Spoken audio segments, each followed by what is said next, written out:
Ce dimanche 29 avril 2001 restera un jour spécial pour moi, car ce jour-là a façonné ma vision du sport et en partie pourquoi je regarde et vis aujourd'hui la Formule 1. Car ce jour-là, j'ai embrassé l'ensemble du spectre des émotions que le sport pouvait me donner, et si j'aimais déjà la F1, cela a scellé mon sort pour le reste de ma vie. Aujourd'hui, je vous raconte comment Michael Schumacher et Mika Häkkinen ont fait pleurer un enfant de 9 ans, de joie et de tristesse en même temps.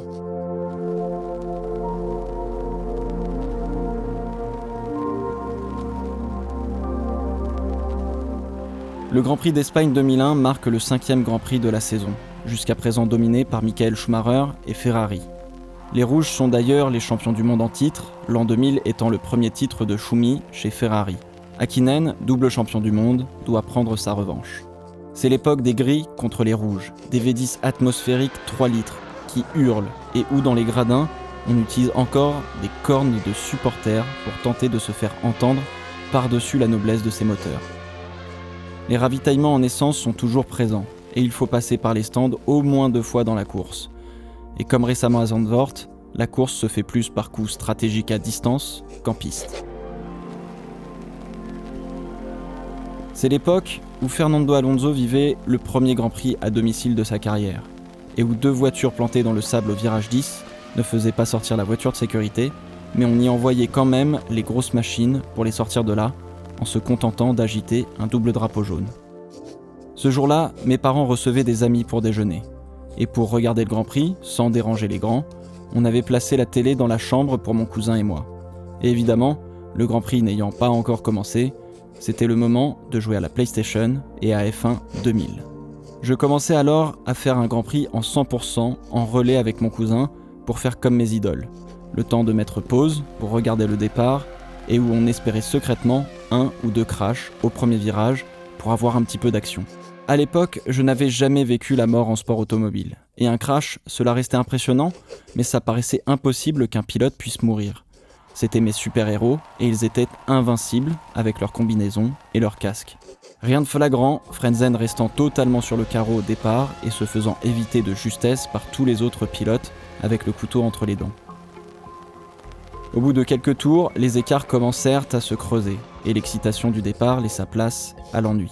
Retour sur la PlayStation, en mettant sur pause et jetant une fois de temps en temps un œil sur ce qu'il se passait à la télé, passant de AV1 à TF1. Puis, lassé de la PlayStation, on finit de regarder le Grand Prix avec mon cousin. Häkkinen, parti 2e et derrière Schumacher pendant les 2 premiers relais, s'était retrouvé magiquement premier pour la fin de la course.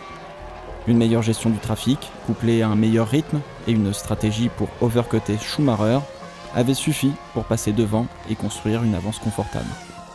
65e et dernier tour, il n'y avait plus d'espoir pour Michael Schumacher. Il allait se faire battre sans se faire dépasser sur la piste. J'avais ce sentiment un peu injuste pour lui, mais une certaine joie pour Häkkinen parce qu'il a réussi à faire mieux. Et boum, Häkkinen ralentit, casse un élément de son moteur en sortie du virage 4, la voiture lâche de petites flammes et de la fumée.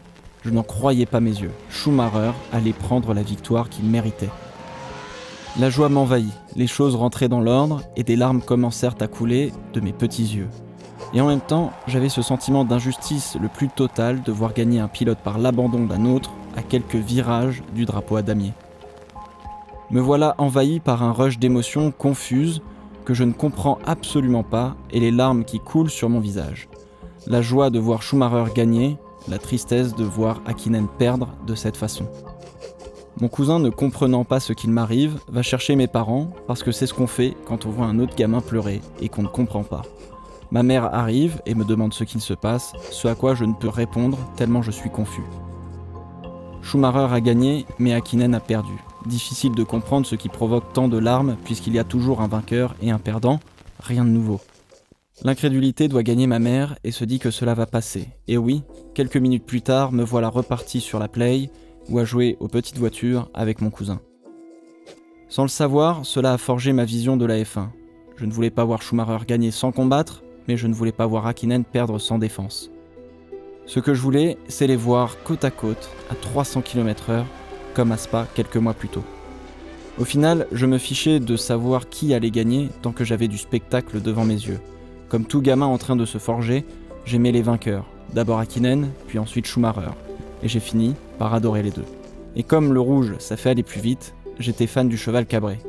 Puis doucement, en grandissant, avec la domination de Schumacher, j'ai pris goût à regarder les outsiders.